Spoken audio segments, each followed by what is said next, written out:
Hello, everyone, and welcome back to the QT2 Systems podcast series on beginner triathlon. In this series, we're joined by veteran QT2 coaches Jackie Miller and Eric Kahl. Collectively, they've helped hundreds of people get to the starting line of their first triathlons.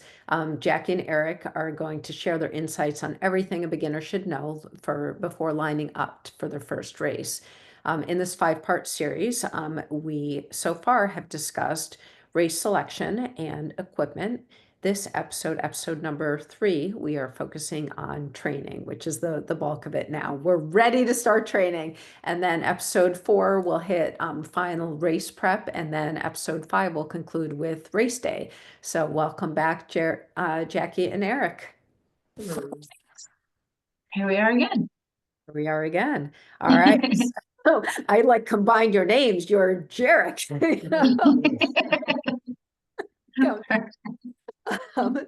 So thanks for sharing all of your expertise here, and excited on the training part. So I think we talked a little in episode 1 where you guys did for many years, you did beginner training programs. So maybe you can just I'm going to start with Jackie. And I think in episode 1 we talked, you said assume that they're starting from ground zero, like so.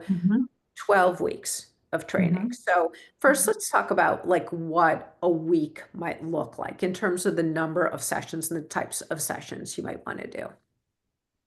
So, in a week, you would probably want to do 2 swims, 2 bikes, 2 runs, which some people will want to do 2 workouts in one day.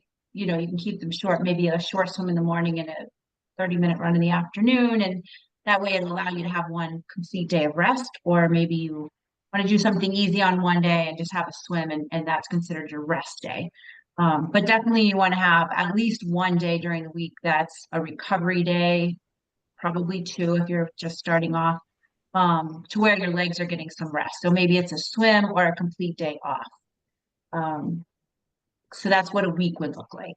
Usually most people, because they do work Monday through Friday, they would be Saturday's usually like a longer, whatever your like longest ride would be for the week, followed by a short run, like a transition run. And then Sunday would be like your long run, whatever, as you're working your way up in length as time progresses. Okay. So 2 sessions, basically a week of each. And how do you know, like, if I'm a new person, I'm signing up for a sprint triathlon, and I know my swim is going to say, let's say it's 750 meters, and the bike is 10 or 12 miles, the run's a 5K. Do I want to try to do those distances like right away, or should I start with something that's a little shorter than that when I You would start? definitely start shorter. And it just depends where you are. I mean, some people might only be able to go out for the very first time and run 5 or 10 minutes, or do a run walk where you're walking for a minute or 2 and just 30 seconds. It's different variations you can use. Some people, some people just take to one discipline better than another. So for swimming, maybe you're only just doing like 10 down and backs in the pool for your first set, or 5 down and backs, and just getting used to the water. So it's really all where you're starting, but definitely not starting with the race distance right off the bat. Yeah, you try to do that, you won't be walking the next day, right? Correct. You Correct. you lose a whole week pretty Yeah, quickly. you're done training. Yeah, you're done training. So, Eric, you have mentioned, I think in both of the episodes leading up to this about the swim and how that's the most challenging for some people. So, what if I'm someone who doesn't know how to swim? Like really, I swam as a kid, but what would you recommend to someone who's in that position in terms of getting comfortable in the water and learning I learning think how that to goes swim? back to what you have available to you in your support system, right? I come from a surfing background, so swimming for me was natural. I grew up in the water. But somebody that doesn't have a lot of background in the water, they may want to have a swim coach or hire somebody to help them swim, to learn to swim.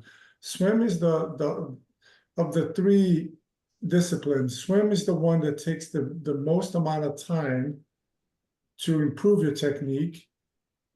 In that, but the return on investment is much smaller, right? So if you get faster at swimming, you're saving seconds every 100 yards or meters.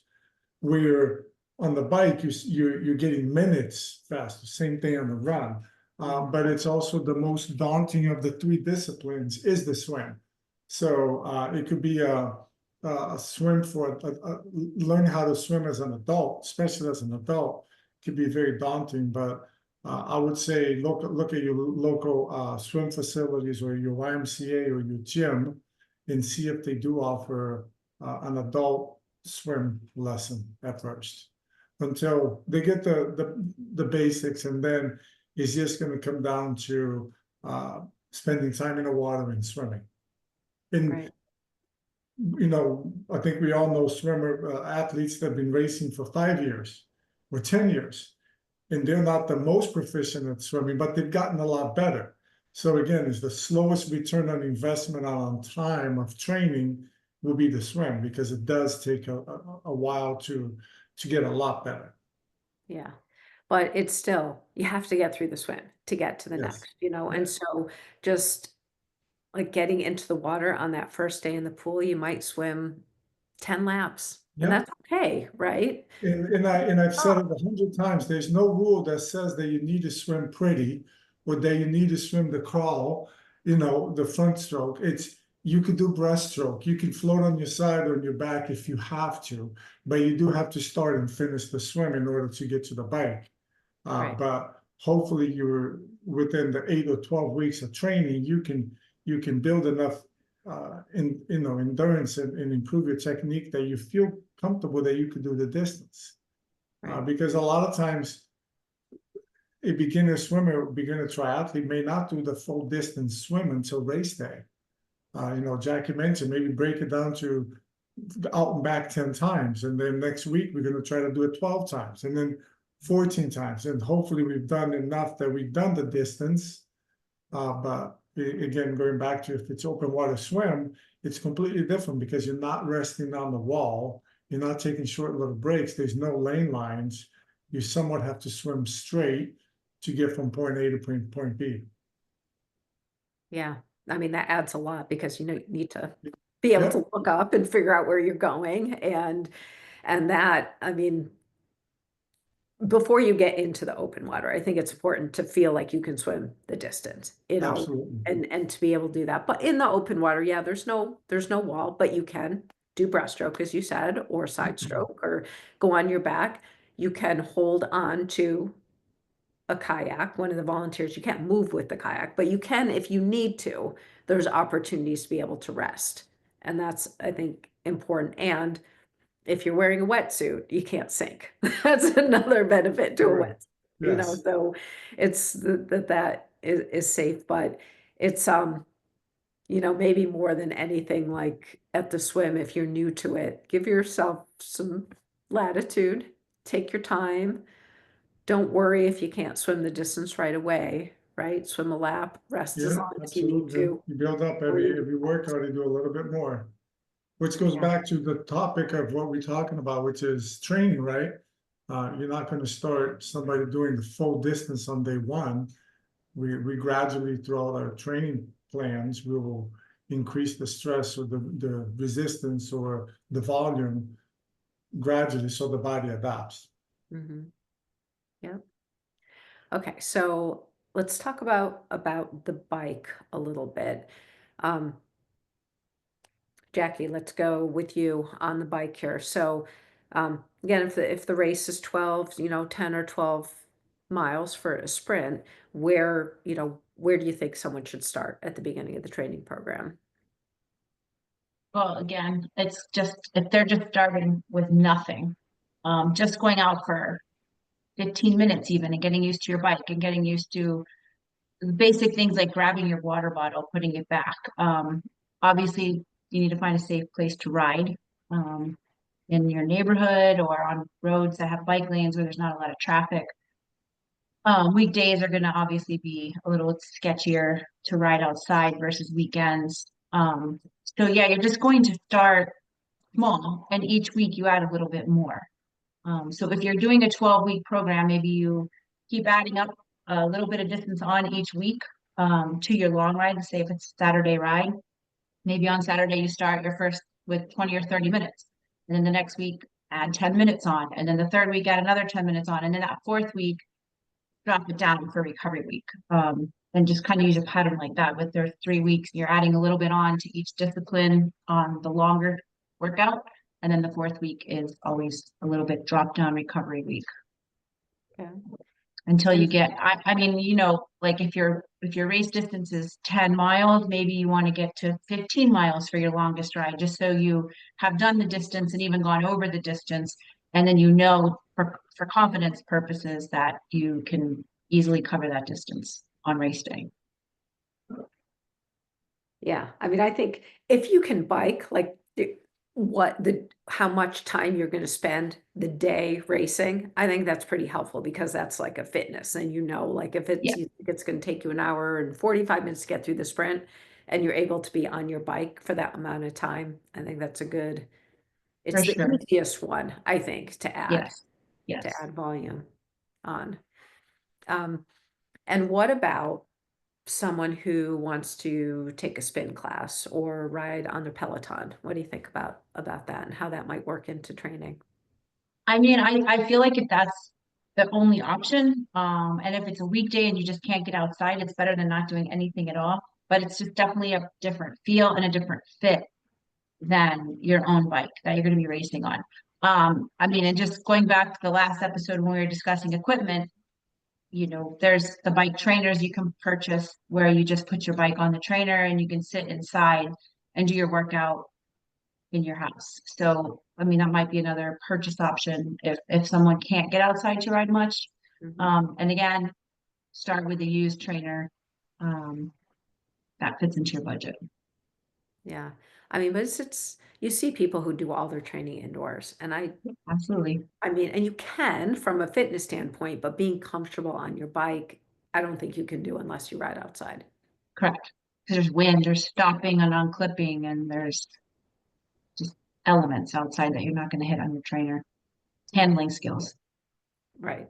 Handling skills, cornering. I mean, most races you have to do some turns, you know, and you Absolutely. have to feel comfortable. And I think Eric mentioned this in the last episode, is being able to grab your bottle on your bike, practicing turning, getting the cones out there and working on your bike handling Well, skills. yeah, and having, like I said, working on your bike handling skills and even being comfortable having other riders around you, right? Because on race day, you might have 200 or 300 people biking around you, not necessarily right close to you, but passing and being passed and things like that. So you have to be comfortable with doing that and knowing the rules to stay on the right side, you know, unless you pass and things like that. And that will come with some experience. Yeah.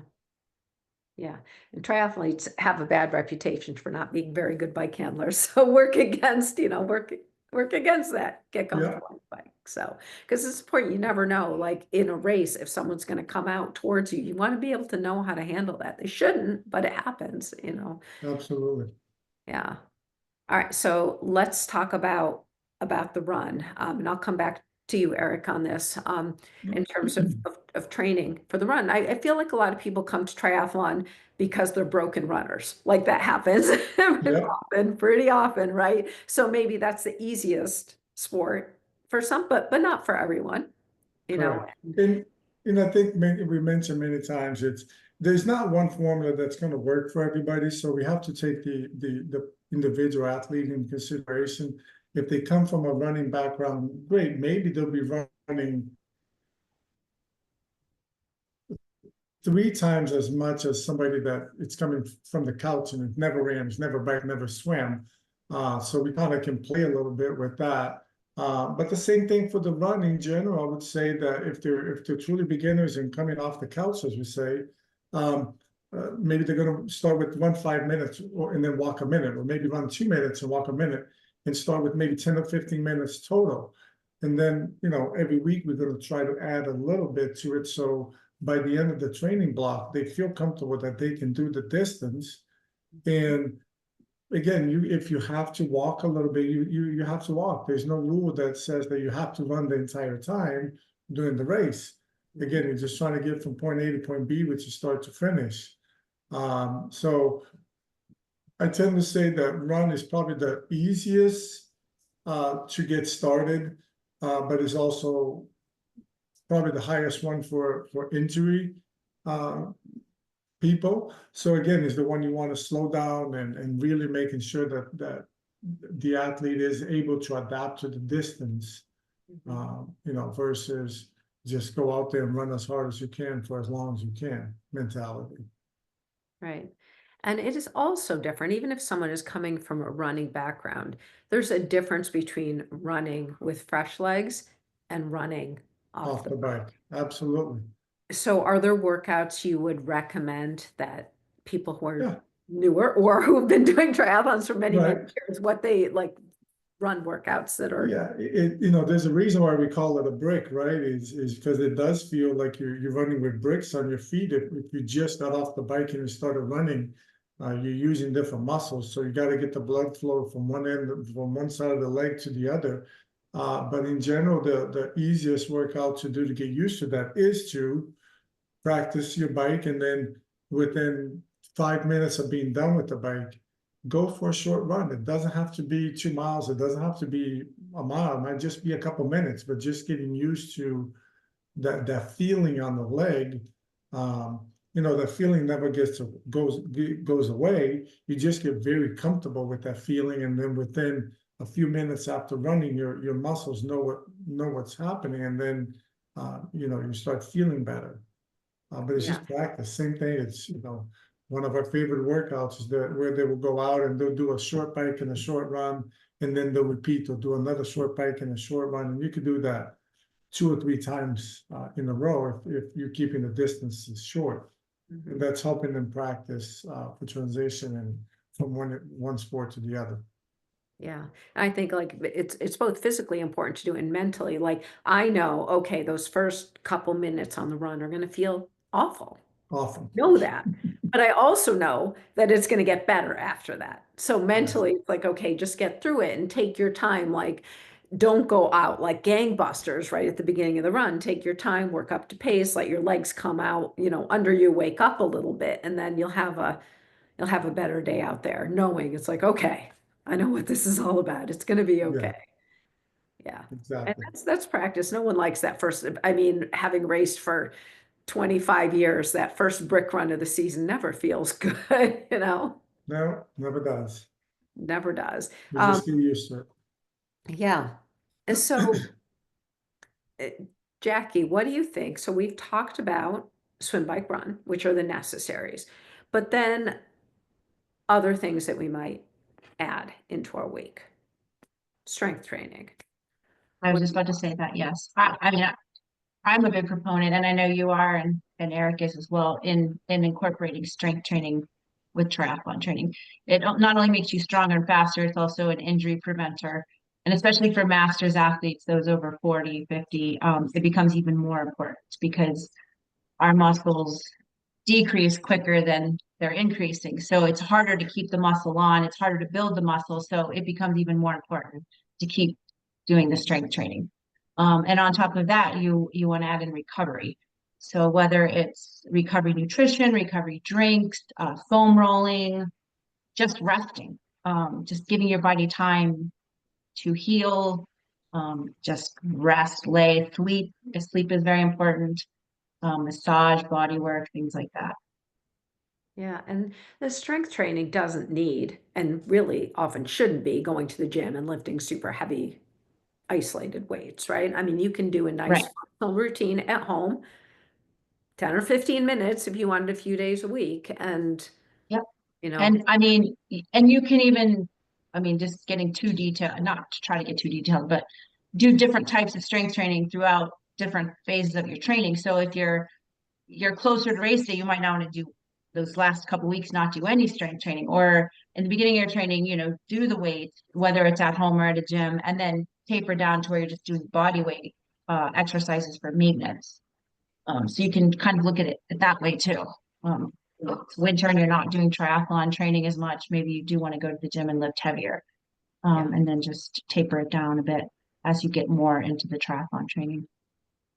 Yeah, but I mean, I agree with you that I think it's really important, especially for the masters athlete, because you are putting a lot of demands on your body, and injuries tend to happen because we're putting, for triathlon, it's repetitive use injuries. And so the stronger you are going into it, the longer you're going to be able to hold on before those injuries kick in. Yep.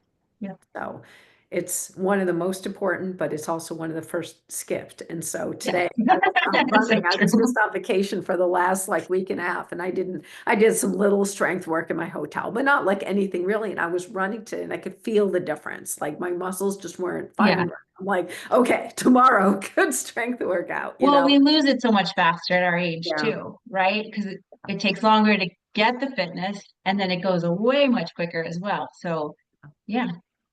Yeah, keeping the strength and the recovery, as you said too, like it is important to sleep and to, treat yourself to a massage every once in a while, Mhm. stretching, rolling, recovery drinks, just to let your body come back. And Yep. Eric, one thought. So what if I've got this whole routine I've got to set, I'm swimming on Monday and Friday, I'm running on Tuesday and Sunday, whatever. I'm biking on Wednesday and Saturday. I've got it all set up. I wake up, it's Saturday, I've got an hour ride plan and I feel horrible. What do I do? I would say right off the back, rest. And I think that's one of the things that as athletes we're guilty of is feeling guilty, right? What if I don't do this workout? We put ourselves into this little space that it's going to ruin everything. But at the end of the day, if your body's not ready to move, it may not be best for you to move it. Maybe take a day off and then revamp maybe Sunday, do a shorter bike with a longer run afterwards. I think being able to be flexible with the training is extremely important. So you don't follow the training into a brick wall, and you either end up getting burnt out or hurt or get sick from all the training. Training is stress. It's a positive stress, but too much of it may cause your body to kind of, like you said, not feeling great. And so you might have to reconsider and do something, either an easier workout or not work out at all that day. Mm-hmm. And Jackie, you talked about injury as also. So if you're feeling, like your ankle's bothering you or feel like you pulled a muscle, like what do you recommend? Like how would you modify training for something, an injury? It would obviously depend on what the injury is, but if it's something in your leg and you can't run or bike without pain, then definitely don't run or bike, but you could put extra pool time in, and extra recovery time and use the time like working on your pool, like your pool sets, do a little extra swimming, if that's okay for whatever your lower body injury is. And then get some body work. And if it progresses, definitely get it looked at so you can get on top of it and get it, treatment or PT or whatever needs to be done to the injury itself. If you keep running on something or biking on something that's injured, it could become very bad and it could be long lasting if you don't catch it early, because you could be out a year with certain injuries if you let it go into turning into chronic injury. Yeah. Yeah, I've always found like that a good rule of thumb is if you're thinking maybe I shouldn't, you probably shouldn't. When you Very give your true. feelings It's a good something, rule of like, thumb. don't try to run through it. And coming back, like if you try to come back too soon from injury, like 90% is not good enough. You've got to be recovered before you come back. Because Absolutely. taking a day off if you're not feeling well or a couple days if you're injured in the grand scheme of things is not going to hurt you. Pushing Right. through not feeling well or pushing through an injury can stop things in their tracks. Yep, Right. set you Right. back A couple way days longer. or even a week now is better than 6 weeks, 8 weeks, or a year off altogether. Yeah. Yeah. And I mean, I've made that mistake before. I've made the decision to push through We injury. all have. It's never a good decision, but We all have. Yeah. Yeah. I work with an athlete now who is in his late 70s and he's been racing many years and he's never injured anymore because he's learned over the years, he has learned not to push through that stuff. And it's great. He Shut never it down. training days because he listens. If something feels funny, he pulls back and he doesn't, go through. But Yep. yeah, not the same decisions he made as a 20-year-old for sure. Exactly. Yeah. Exactly. We're older and wiser. Yes, learn from your mistakes. It's okay. Yeah. You make them. Yeah. You will make them as through training. You'll Absolutely. make mistakes, but you learn and you see like everybody's body responds differently. And it's kind of a fun process to see how your body responds to things and what works for Yeah. you, and what doesn't work for you. Right. So, I mean, we talked here about really focusing for your first race about just getting in the distance, right? We haven't talked about different intensities and stuff like that, which I think comes later after. Like in Yes. my mind, getting through your first race is about having a good experience with the sport and coming Sure. out and loving it and either saying, yeah, I mean, sometimes it's a bucket list, but sometimes it's the beginning of a lifetime of Yes. sport. And so Usually is. It's a usually great is, place. right? If It's a you've great got sport. if you Yeah. come out of it and you're crust, have a great race day and are just happy to be there, Mhm. you'll come back and you'll want to do your next Yeah. one. So I would think for your first race, the most important thing is to not have a time goal. It's just to finish and finish happy with a smile on your face. So you want to go do it again. yeah, I agree. So. Absolutely. Yep. All right. Well, thank you very much. So, we've covered a lot in these first 3 episodes so far, and looking forward now with episode 4, we're going to talk like on the back end. Now, I've just trained for 11 weeks and now I'm a week out from my race. And what are the things that we're going to focus on that, like in that final week or so, to make sure that you're ready to show up to the starting line?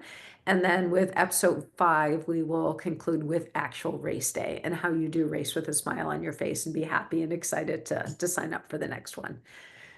So thank you very much. Right. Thank And you. Thanks, Thank you. we'll be back soon.